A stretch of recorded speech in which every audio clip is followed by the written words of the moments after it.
Thank you, Mr. Speaker. As I regularly say now, I welcome the new Chancellor to his place. The fourth in 4 months of chaos and fiasco as this Conservative government spirals down the political plug hole. Yeah. But the damage has been done. This is a Tory crisis made in Downing Street, but ordinary working people are paying the price. All that is left after these humiliating U-turns are higher mortgages for working people and higher bonuses for bankers. And their climb down on energy support begs the question yet again, why won't they extend the windfall tax on energy producers to help foot the bill? Now, it is good to finally see the Prime Minister in her place, and not, as the Leader of the House had to assure us earlier, under a desk. But, Mr. Speaker, what is she left with? No authority, no credibility, no plan for growth, and it is clear to see the people who caused the chaos cannot be the people to fix the chaos. They are out of ideas, out of touch, and out of time. Now, the Prime Minister should have spoke to the House today. But we know that she cannot do that with a shred of credibility, given that the survival of this government now depends on smashing to smithereens everything that she stands for. And now she is attempting to reverse everything that she campaigned on. It is not just impossible, it is absurd. The Prime Minister is barely in office and she is certainly not in power. Very true. Only 5 days ago, the Prime Minister said at Prime Minister's Questions that there would be, and I quote, absolutely no public spending reductions. But after what we have heard from the Chancellor today, every single public service is again at risk from the Conservatives.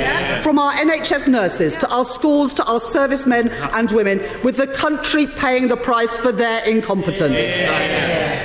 The Prime Minister said that she had an energy package for 2 years. Now that's being withdrawn on the very day it is supposed to be legislated for. The Prime Minister insisted that her Conservative mini-budget would lead the country to the promised land. Instead, it has led to the highest mortgages in 15 years and emergency interventions by the Bank of England to protect pensions. And then on Friday, the unedifying spectacle of the Chancellor being dragged back from the IMF before he could do any more damage to our economy. So she has turned to a new Chancellor, who finished 8th out of 8 in the Tory leadership contest, winning just 18 votes from MPs.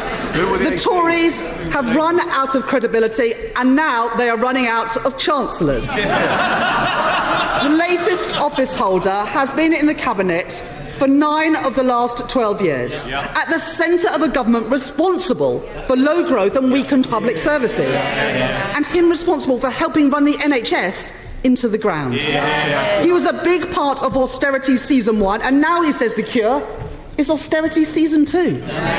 And what, Mr. Speaker, was the Chancellor's flagship policy in his own short-lived leadership contest? To reduce corporation tax in a totally unfunded manner, not from 25% to 19%. The Right Honourable Gentleman called for it to be lowered to 15%, with not a single explanation of how it was to be paid for. The truth is, had he won the contest and implemented these policies, we would be in an even worse place than we are now. There is no mandate, there is no authority for any of this. The Conservatives have put a lasting premium on people's mortgages. Uncosted borrowing has sent interest rates spiralling. Millions of people's mortgage deals will be coming to an end in the next few months, leaving many families forking out £500 or more a month. People will be paying a Tory mortgage premium for years to come. So how does the Chancellor think ordinary people can possibly afford any more of this Conservative government? We've heard no answers today. Now, the Chancellor has said that growth requires confidence and stability. I agree. But where does he think the lack of confidence and the lack of stability has come from? It didn't come from the sky, Mr. Speaker. It came from the mini-budget 3 weeks ago. And what does it say about our country? That we are watching borrowing costs hour by hour. That's not the sign of a strong G7 economy. It is the exact opposite.